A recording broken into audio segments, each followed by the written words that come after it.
Welcome to the LSU Sports Insider podcast, brought to you by the journalists at The Advocate, NOLA.com, and the Times-Picayune. My name's Perryn Keys. I'm the executive sports editor. I'm joined today by Wilson Alexander. He's our lead LSU football beat reporter, and by Scott Rabalais, our venerable longtime columnist. These two gentlemen, in similar fashion as LSU themselves, happy to probably get off the road. LSU's first 6 games, 4 of them were on the road. They're coming off, obviously, a 49-39 win over Missouri. So they survived another one. They've played 6 games now. They're 4-2 overall, 2-1 in SEC play. And so now they head in the back half of their season, and five of the final 6 games are at home, beginning at 6 p.m. Saturday against Auburn. LSU's an 11-point favorite for this game. And it's worth noting probably that if you're an LSU fan, maybe don't get too comfortable with that 11-point line, because the LSU-Auburn series has been one of the wildest in all of the nation. So a little bit of food for thought as we get into it. We'll get to that in a bit. But first, gentlemen, welcome in. Good morning, afternoon, whenever you're listening to us. Good afternoon, good evening, good night. What did they say in the Truman Show? Something to that like effect.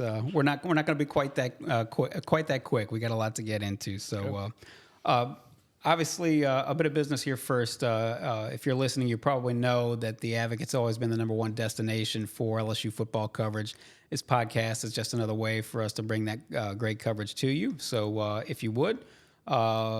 Find us on Apple Podcasts, find us on Spotify, or wherever other finer podcasts are found. And if you don't go that route, you can always check in with us on the Advocate's YouTube channels. And we're also usually live on Thursday afternoon on all of the Advocate's social channels. Of course, you can subscribe to the Advocate the old-fashioned way with our print edition, or you can subscribe digitally. To do that, you go to theadvocate.com/subscribe. That's theadvocate.com/subscribe. And get a hold of our newsletter as well if you haven't already. Rab handles that 3 times a week personally, but it's a daily newsletter. You get all of the LSU headlines and great coverage from our crew delivered straight to your inbox. So to do that, to sign up, you go to theadvocate.com/LSU newsletter. That's theadvocate.com/LSU newsletter. So, gentlemen, as we mentioned, we're at the halfway point of this season. Plenty to like and plenty to take quite a bit at issue with if you're an LSU fan. Tis the season, I suppose, if we're halfway through for midterm grades. And Rab, you had you handed out some midterm grades at theadvocate.com earlier this week in a column you posted. And the offense, as you might suspect, got high marks. Nobody got worse than a B. Quarterback's A+. I think that's certainly speaks for itself. Running backs got, if I'm not mistaken, a B-. O-line got a B. Am I getting that right? O-line? Yep. O-line, okay. But the defense, I mean, listen, I hate that we talk about the defense so much, but I mean, this is the thing that everybody seems to want to talk about and focus on, because, hey, that's the area obviously in most need of improvement if there is improvement to be made. Defensive line, you gave them a D. Secondary with a D-. Coaching got a C. Overall coaching. Yes. Walk us through those grades if you would. Well, the offense has performed at a really high level. I mean, you can quibble a little bit here. Yeah, they give up, a fair number of sacks considering how mobile Jayden Daniels is, but his play has been excellent. The wide receivers, other than a few drops, have been excellent. You have 2, really dangerous threats now in Malik Neighbors and Brian Thomas. Speaking of midterm, I have to vote on the AP All-America midseason team, and I think I'll put Malik Neighbors as 3 wide receiver spots. I think I've got to put him as one of the All-American wide receivers. So he's right up there at the top of the nation in terms of statistics, and Thomas has been great as well. Defensively, defensive line, and there was improvement in the Missouri game. There were some better plays by Mason Smith and some of the guys, and I'm sure we'll get into that. But overall, too many holes, not enough pressure on the quarterbacks. Linebackers have been meh, overall, okay. And the secondary, I'm sure people are saying, why not an F? And I understand that, but the whole Greg Brooks thing is a that factors in. I mean, they would be somewhat better if he was healthy and able to still play. So I think that's still a factor. And the C grades, great job on offense, not a great job on defense. The Harold Perkins wedded to the middle inside linebacker position. It's going to be a decision that rivals the drop linebacker position back in the late 90s when Lou Tepper was a defensive coordinator, and everybody's like, what is the drop linebacker and why doesn't it work? So a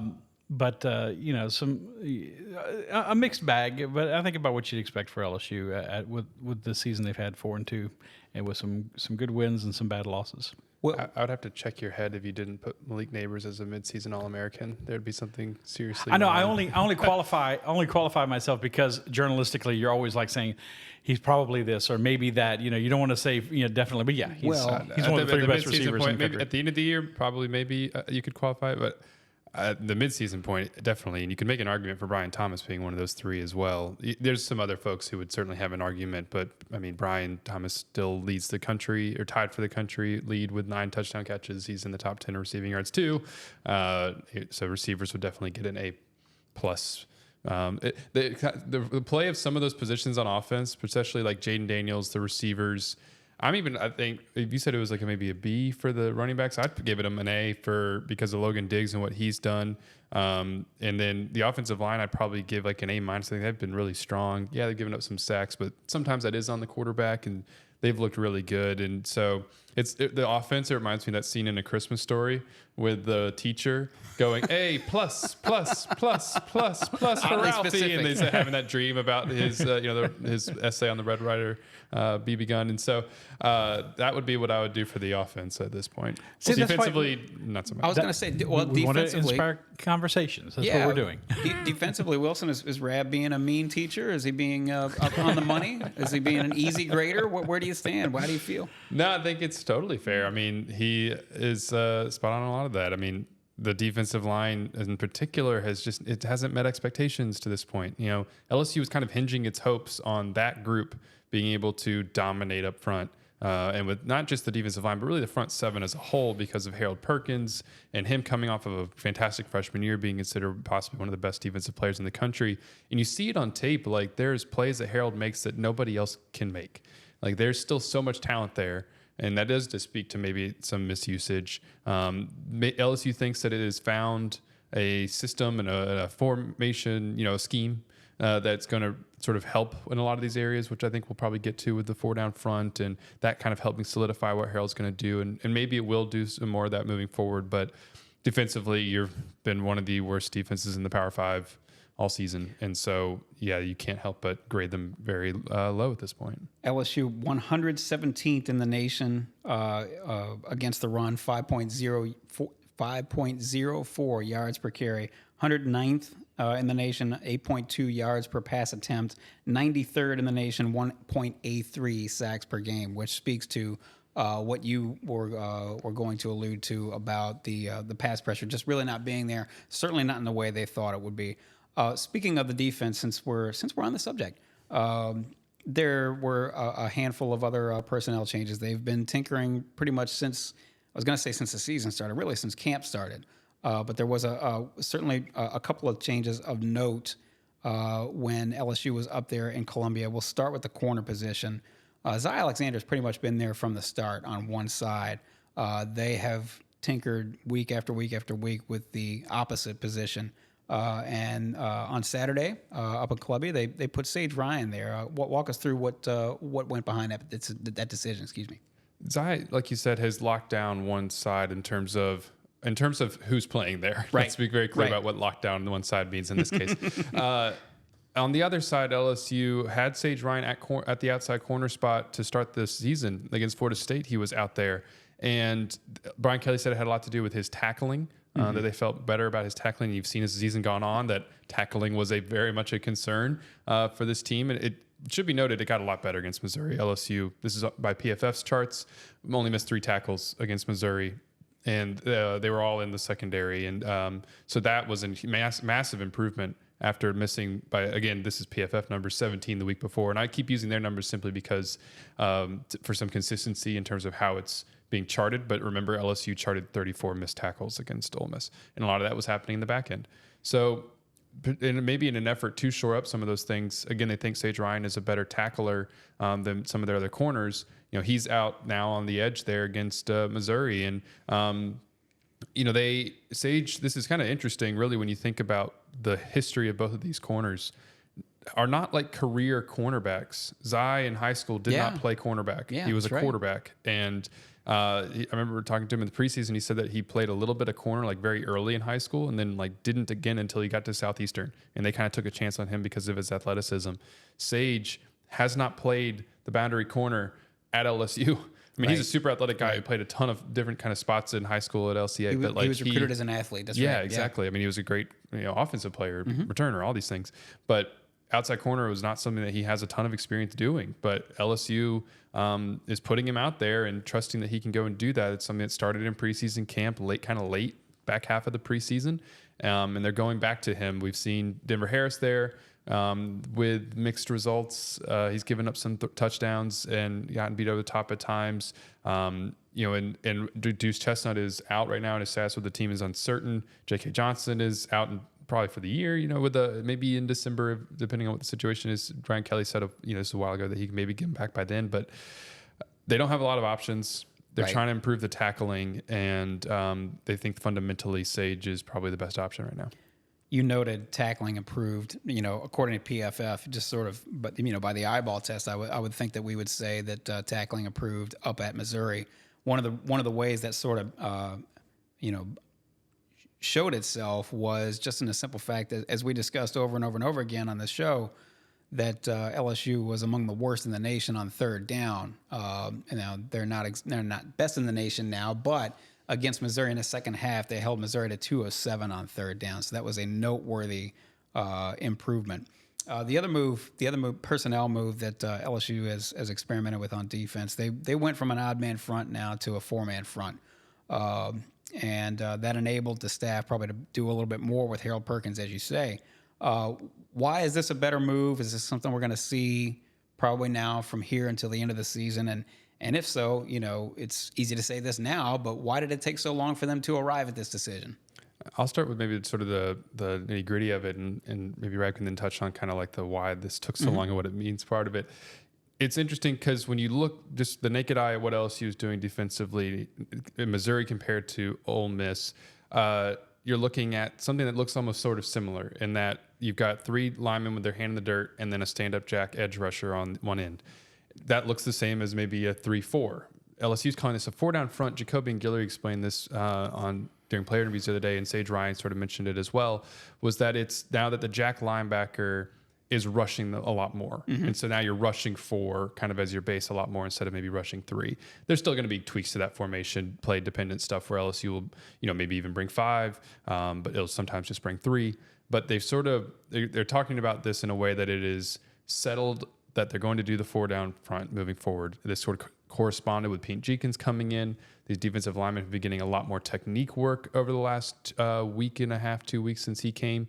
Jacobian talked about some new drills that they've implemented to try to get the most out of this defensive line. It was also interesting to be noted within this 4-down front, LSU did some interesting things against Missouri with moving Mason Smith out to defensive end. Early in the season, he'd been playing a lot of 2 technique, which is very defensive tackle, not quite nose guard over the center, but very far inside and having to eat up blocks.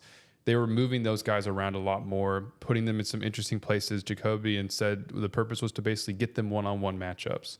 And so it was effective at times in the second half against Missouri. Sure. They had 2 sacks in the second half and came up in some big moments with that and didn't even have to bring pressure at times. One sequence in particular, right after Jayden Daniels got hurt, Missouri gets the ball back. LSU has missed the field goal that went just directly over the upright. And it's LSU still losing at this point. Has to make a stop. I think it was 32-27 at this point. Jacobian flushes out Brady Cook, and Harold Perkins knocks away his throw. Then Harold makes a tackle for loss in the flat, and then Mason Smith sacks Brady Cook, his first sack of the season, on 3rd down to force what was that the first 3 and out of the game for LSU's defense. In none of those spots did LSU bring pressure.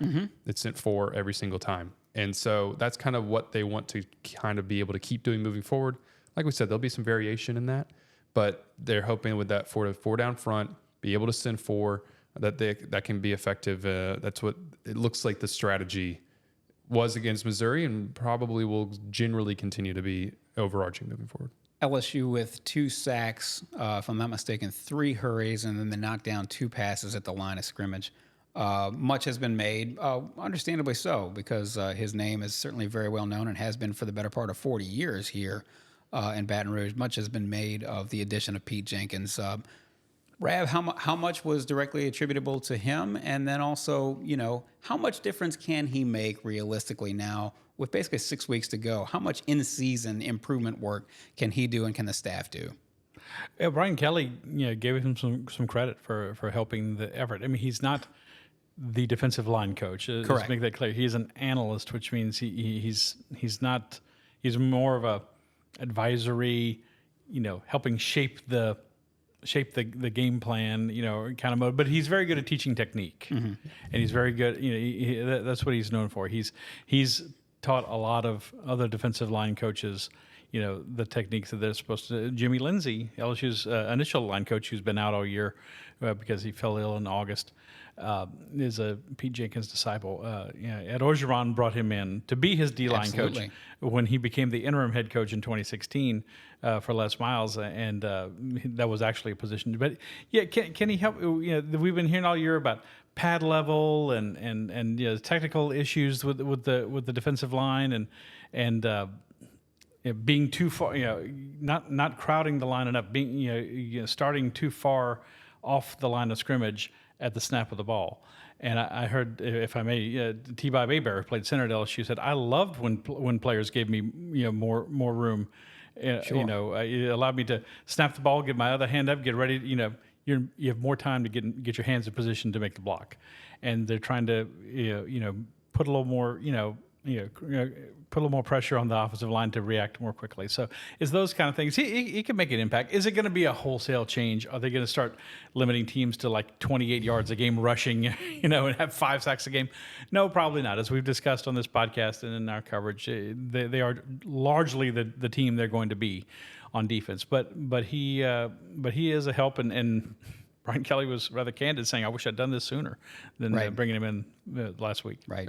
To follow up on just a couple of those things, particularly the alignment piece, because Jacoby and Guillory had some interesting things to say about all that, there's been a lot made up about that, especially against Ole Miss. LSU was like 1.5 yards off the ball at times, and it was just bizarre because then they were having to kind of catch everything instead of dictate, which is what you want to do as a defensive line.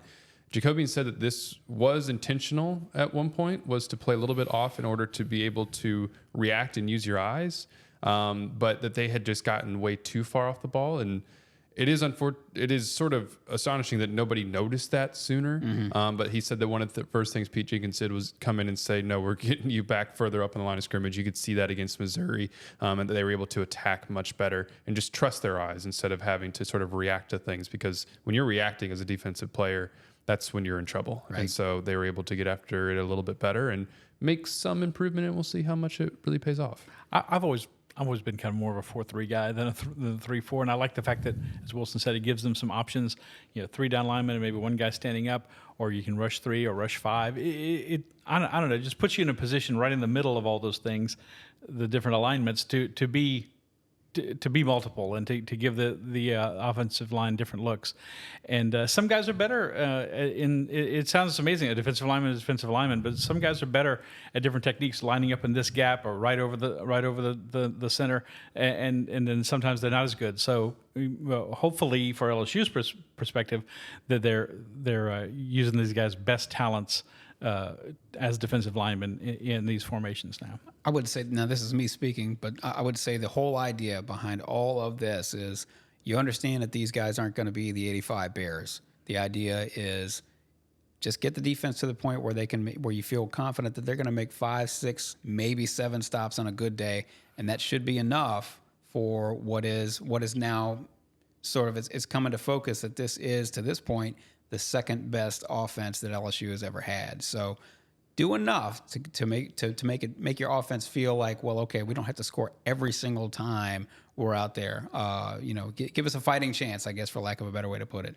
This is the LSU Sports Insider podcast, brought to you by the journalists at The Advocate, NOLA.com, and the Times-Picayune. You know where to find all our writers' great work. That's at theadvocate.com. Again, to subscribe, whether it's print or digital, you go to theadvocate.com/subscribe. That's theadvocate.com/subscribe.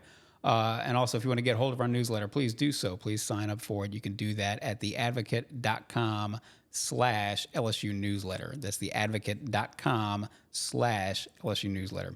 We're obviously, speaking of the offense, we're going to switch gears a little bit here and talk about the one and only Jayden Daniels, who's having quite the year. What else can you say about the guy? That was as gritty a performance as you, I think, any. I'll put it to you. Is that one of the grittiest performances I would think you have seen somebody have in an LSU uniform? Go ahead. Give us your 2 cents on that before we get on to Heisman and what he may have to do to get back in the Heisman race.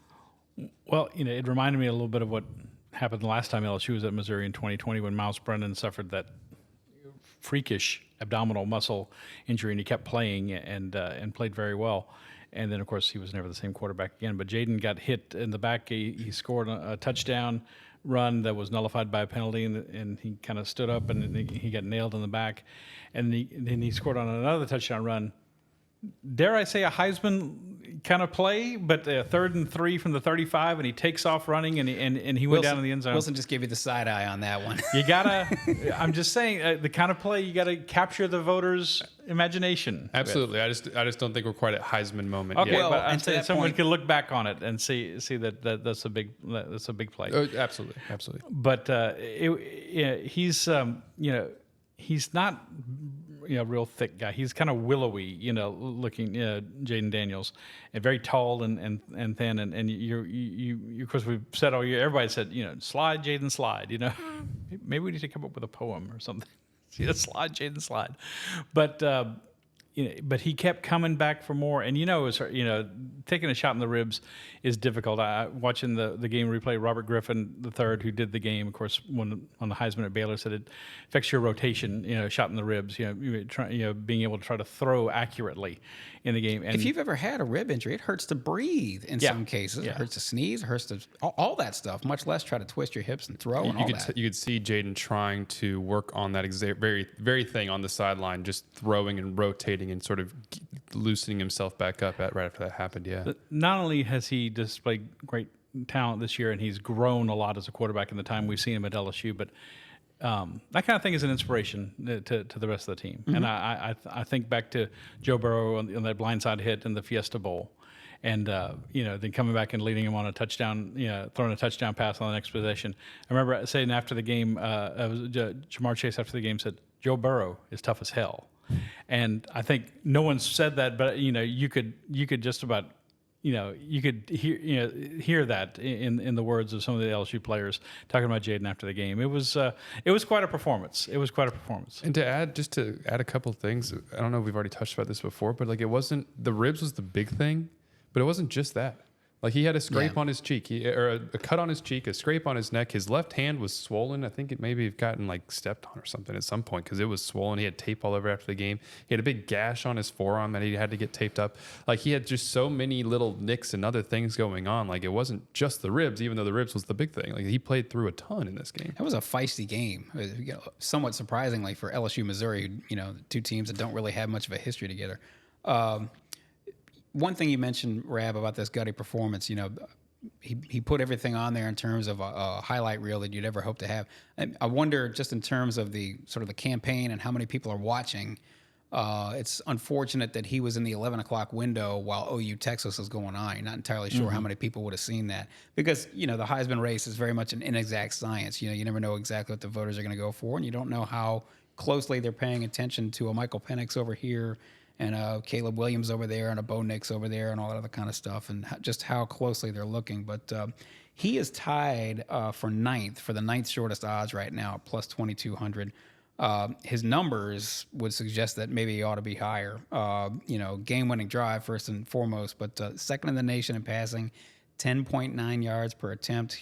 Michael Penix has 30 more yards passing than Daniels does at this point. But Michael Penix has 9 yards rushing, and Jayden Daniels has something like 422. He's the proverbial straw that stirs the drink. What you mentioned this before, but what are some of the headwinds that Jayden would be facing if he and what could he do to get himself back into the race for real? Well, she's going to have to keep winning, and he's going to have a big moment Yes. probably in the Alabama game on November 4th, I think, is the day of the game.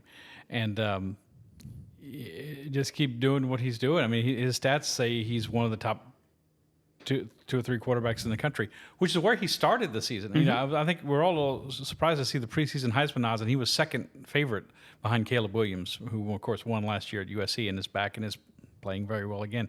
Penix is now the odds on the consensus odds on favorite right now, but he's just gonna have to keep playing and you know there's there probably gonna be more people say I need to check him out again, because the one time everyone definitely saw him was the Florida State game, because that was a primetime game on Sunday night and there were no other games on, and that was the game to watch of the whole weekend, and he had over 400 yards total offense, but he threw one touchdown late to Brian Thomas. It was a cosmetic touchdown. He had an interception that really kind of sealed LSU's fate.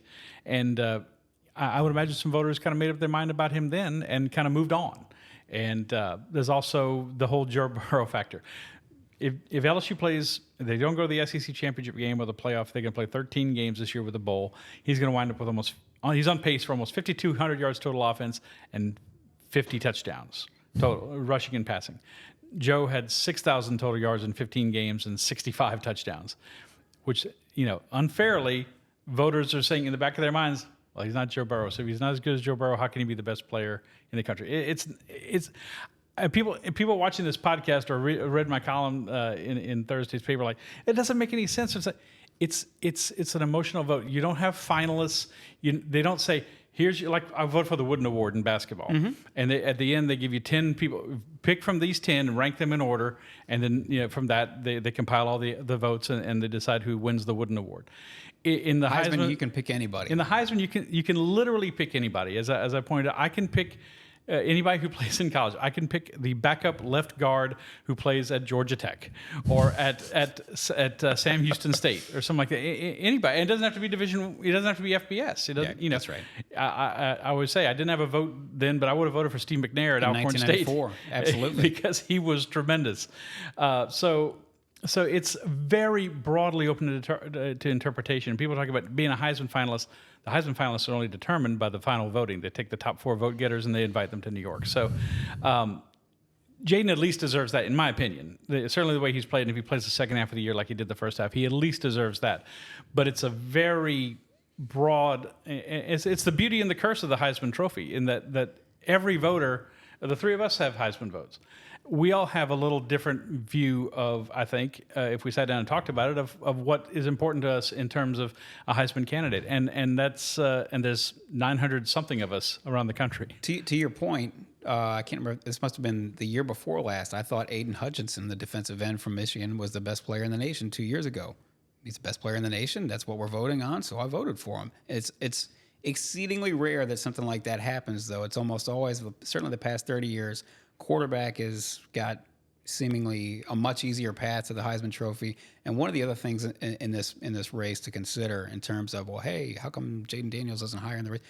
For whatever reason, fair or not, good or bad, up or down, the fact of the matter is it sure helps. It gives you a huge boost if you are still in contention for the national title race. You sort of, again, fair or not, you sort of get somewhat disqualified almost in the minds of voters if you're not somewhere up there in the top 5 of the nation, Wilson. And one other thing just to kind of keep track of as we go through the rest of this back half of the season is that this is a really strong year for quarterbacks across the country. So it's not just that Jayden's putting up all these numbers. He's fighting, like his numbers are being compared to Michael Penix and Bo Nix and Caleb Williams and now Dylan Gabriel at Oklahoma. And Drake May, exactly. And so it was interesting, like seeing even some graphics that were made for games that, like USC, Arizona.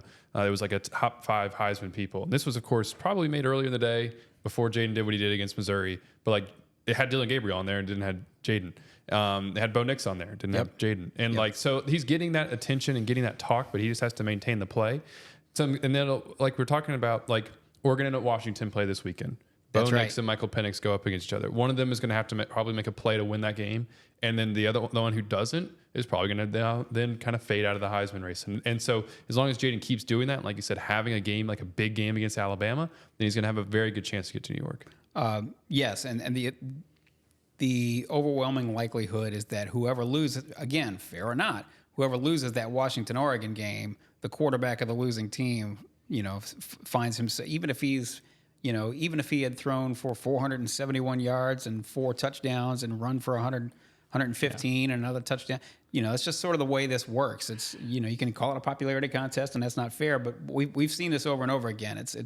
There's something to this for whatever reason. There's a funny thing with Jayden's situation, though. LSU's record is an anchor on his Heisman hopes. However, because they've been in every game but one but two has been a shootout kind of game, or a game where he's got to keep playing, it's allowed him to have better stats than if he was coming out at the end of the third quarter like he did against Grambling. He didn't play the second half against Grambling. Yes, he didn't play the whole second half. So that's been very rare for Jayden this year. To your point, though, the fact that they're 4-2 and maybe not 3-3 or even 2. Well, that's huge. Yeah. It's a direct result of his sterling play that he's put on display. You mentioned Penix and Nix, who will, one of them may very well seriously knock the other out of the contention. And speaking of Nix, former Auburn quarterback, and Auburn's coming in this week. He and his dad actually both were quarterbacks in this LSU-Auburn series. So this is not a vintage Auburn team by any stretch. Hugh Freeze is in his first year. They got rid of Brian Harsin. He never really seemed to fit. He certainly wasn't embraced by the Auburn fan base. Freeze is going to be embraced for as long as he's winning, I think, or as putting the program on the path to winning. Certainly, he may not be Citizen of the Year, but I think we all think that he's a pretty good football coach. He gets a pass from the Auburn fans this year, and that's it. Next year, you got to win, baby. Well, they're struggling on offense this year, and I don't think anybody's necessarily holding that against him because he's playing with what he's got. They're 13th in the SEC in total offense, 358 yards per game, dead last in the SEC in passing, 156 yards per game. They do run the ball pretty well. They're third in the SEC in rushing yards per game at 202. And they do get production out of the quarterbacks in the run game. Peyton Thorne, the transfer from Michigan State, he's had about 130 some odd yards rushing, as has Robbie Ashford, who is the backup, who kind of comes in and down and distance situations and things like that. Again, not necessarily a vintage Auburn team, as we discussed at the top of this podcast. You dismiss Auburn if you're LSU in particular. You dismiss Auburn at your own peril. How concerned? I'll start with you, Wilson. How concerned should LSU be about this team? I'd say maybe fairly so. I was more concerned about Missouri because of the weapons that they had on the outside, and we saw going into that Florida State game like that. Oh boy, Florida State's got these weapons on the outside, and obviously that came to pass, quite literally. The Auburn, though, it doesn't have that kind of receiver, that sort of threat at all. And so it's really just a level of concern of if LSU isn't able to stop the run, which it hasn't always been able to this season. I think you mentioned, 5.4, allowing 5.4 yards a carry or something like that? 5.04. Yeah. 5.04, thank you. That is probably where I would feel concerned. The other thing is that this is the best defense that LSU has probably played this season. Florida State had some good pieces, but in terms of all the statistical stuff right now, halfway through the year, Auburn defensively is going to be the best team that LSU has played. I think it certainly helps that this game is at home. You don't have to deal with Jordan-Hare, because one of the things that when you look at Auburn, what they've done so far is they played number 1 Georgia really, really tight. That game went down, toward the fourth quarter. Georgia finally pulled away in it. But it was a situation where Auburn was keeping that thing really close. And part of that, though, is at home in Jordan-Hare. And so LSU doesn't have to deal with that. It's got its home atmosphere behind it for the first time in a while here. And so that's helpful. But because of what Auburn can do defensively, it's really going to be really, really physical. And because of its ability to run the football, it's a mid-level of concern going into this game if LSU isn't able to kind of do what it needs to in order to counteract those things that Auburn does well. Auburn has averaged, the Auburn defense has averaged about 18.0 points per game, right around there, about 18 points per game, 91 points total over 5 games. That's noteworthy. As Wilson mentioned, it was that game against Georgia Auburn, incidentally, is coming off an open week, so their most recent game was against Georgia, and they gave them fits. They gave them all they wanted. It was a 20-20 tie until about 3 minutes left when Georgia went in and scored the go-ahead touchdown. And at that point, well, not at that point, but Auburn finished with 88 yards passing. And again, you mentioned that was at Jordan-Hare. Auburn is on the road. They played 3 road games this year. On the road, they're averaging something like 75 yards passing per game. So it's very much a case of, number one, can the LSU defense, stay disciplined with its run fits and tackle, as they did a better job of against Missouri? And then also, is LSU prone to giving up far too many big plays, or does the Auburn defense sort of slow these guys down? Rab, what do you see happening in a game like this? Well, in terms of Auburn's passing game and LSU's pass defense, this is really the resistible force against the movable object, isn't it? They haven't thrown for 100 yards against an FBS team yet this year. Mm-hmm. If that's a prop bet in Vegas, I'm taking that bet that they think they're going to break 100 against LSU. They're going to break 100 against LSU. Clearly, though, as Wilson said, they play good defense. You have to believe their MO is they're going to try to shorten the game, run the ball effectively. Missouri's running back, the name escapes me, but he had a 100-yard rushing game and 3 touchdowns Saturday as well. So, and not the best running back in the SEC, but it's something that's where LSU's got to show some improvement in this game, because the run pass threat from the quarterbacks has given them trouble this year, and allowing those big running lanes. Another reason that the defensive line, play, needs to be improved, and you would think they make improvement from to the second week under Pete Jenkins, but it's I would be surprised if Auburn doesn't try to muddy it up and make LSU have less time to do its thing on offense. But and it's also the LSU Auburn game, right? I mean, you almost expect a plague of locusts during the game or something. I was going to get to that next, but go ahead. Yeah. It's always something strange. This rivalry as an annual rivalry is coming to an end this year because of the new SEC schedule format with Texas and Oklahoma joining the league. I know we've talked about this before, but this is another one of those games that is impacted, and it's a shame because it's certainly, you can argue it's been the most entertaining LSU rivalry that they play. I was going to, Rab, you've been covering LSU football for 32 years, probably watching it before then even. These teams did not used to play annually. That's right. Until 1992. They rarely played. When the league expanded to 12 teams, went to 2 divisions, and now they're SEC West rivals. I was just going to ask you, in a wild series, among the very wildest in college football nationwide, when I say LSU Auburn, there's plenty to choose from. But when I say LSU Auburn, what's the first thing that comes to your mind? That barn burning in 1996 in Auburn. The old gym. Yeah. Mm-hmm. Behind, we were on the press box is usually on the west side of the stadium. Now at Auburn, it's in the end zone. Small complaint. And that was on the other side. And the upper decks at Jordan-Hare roughly as high as the upper decks at LSU, and the flames were that as high as the upper deck at Auburn. And of course, they blamed LSU fans for tailgating and barbecuing too close to the old tinderbox gym and setting it on fire. And that was. I mean, I've never been anything like that. Fortunately, I still say fortunately, the wind carried the smoke away from the stadium instead of into it, because that could have been bad. But yeah, I mean, I was at the earthquake game in 1988 when Tommy Hodson threw the pass to Eddie Fuller, working for the Reveille, the LSU paper, and of course the game was on the seismograph.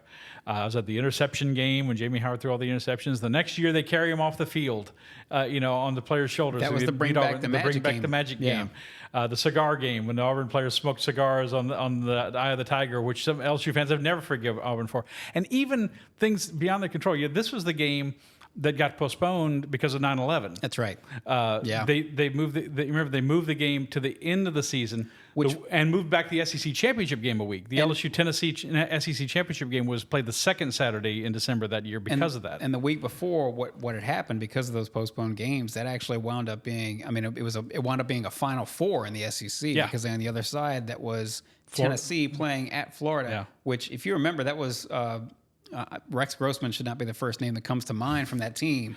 He had a hell of a year, I got to say. But that was for my money, that was one of Steve Spurrier's best teams at Florida. I was just so sure they were going to run through everybody. Tennessee went down in there and upset them. I think it was Travis Stevens who was the running back who kind of carried him over the edge at the end. Carried Tennessee over the edge at the end. But that was sort of the upshot of the schedule having to be moved around, was that you had these two great games on either side. And that was that the Damon Duvall game where the band was out on the field and Damon Duvall, the Auburn kicker, gets caught up and he starts shoving these guys around. It's just only LSU-Auburn. It's just these weird things that happen. Weird things. So it would be a shame if something weird didn't happen in this game.